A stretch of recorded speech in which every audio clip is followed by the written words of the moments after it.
আসসালামু আলাইকুম। প্রিয় ভাই ও বোনেরা, সবাই কেমন আছেন? আশা করি সবাই ভালো আছেন।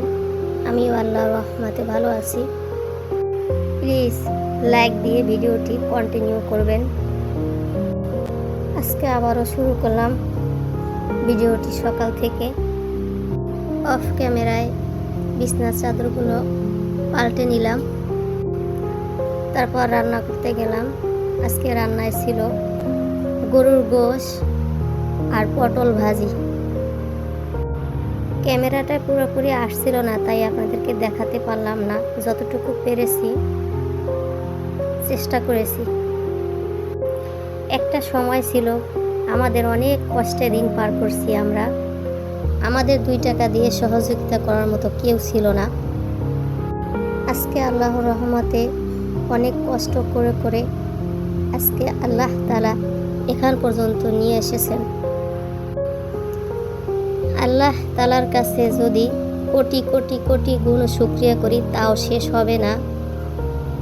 আল্লাহ আগের থেকে কতটা ভালো রেখেছেন, কতটা পরিবর্তন করে দিয়েছেন।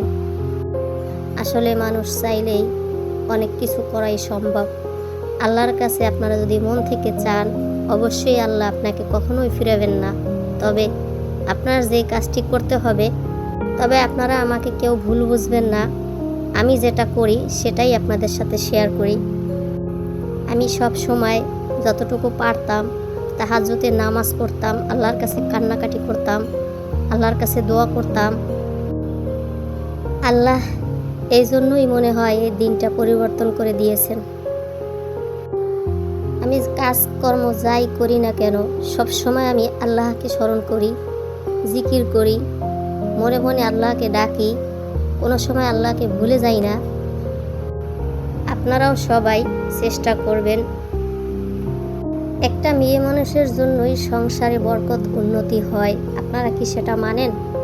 কারণ আপনারা যদি সব সময় জিকির করতে থাকেন, কাজকর্ম হাতে করবেন, মুখে জিকির করবেন, আল্লাহকে স্মরণ করবেন, তাওবা করবেন, তবেই দেখবেন আস্তে আস্তে একদিন আল্লাহ আপনার দিন পরিবর্তন করে দিয়েছেন। আলহামদুলিল্লাহ। এমন একটা সময় ছিল আমাদের যে না খেয়েও দিন কাটিয়েছি, কেউ খোঁজ নেওয়ার মতো ছিল না। আজকে আলহামদুলিল্লাহ আল্লাহ তাআলা অনেক ভালো রেখেছেন। আমার প্রিয় ভাই ও বোনেরা, কেউ মনে করবেন না যে আমি আপনাদের জ্ঞান দিতেছি। আসলে আমি জ্ঞান দিতেছি না। আমি যতটা আমল করে পেয়েছি আল্লাহ তাআলার কাছে, সেজন্যই আপনাদের সাথে শেয়ার করলাম। আমি কিছু কিছু করে সঞ্চয় করে রেখেছিলাম। আজকে সেই টাকা দিয়ে আমি রান্নাবাড়া শেষ করে বিকালের দিকে বাইরে বের হয়েছিলাম মার্কেটের উদ্দেশ্যে। আমার অনেক দিন থেকে শখ ছিল, তাই আমার কিছু শখের জিনিস কিনে নিয়ে আসলাম। সেটাই আপনাদের সাথে শেয়ার করলাম।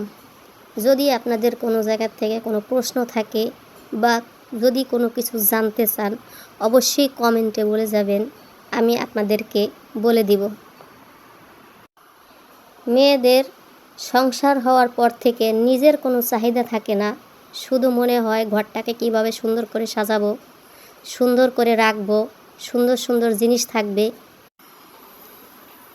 জানি না, সংসার হওয়ার পরে থেকে আর কোনো কিছুই কেনাকাটা করতে ভালো লাগে না। শুধু কেনাকাটা করতে ইচ্ছা করে সংসারের জিনিসগুলো। এগুলোই কিনলে মনে হয় যে নিজের কাছেও শান্তি লাগে, কাজ করেও শান্তি লাগে। এটা মনে হয় সবার ক্ষেত্রেই এরকম হয়, শুধু আমার ক্ষেত্রে না।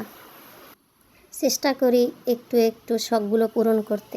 আজকে এখানেই শেষ করলাম। সবাই ভালো থাকবেন। আসসালামু আলাইকুম। আল্লাহ হাফেজ।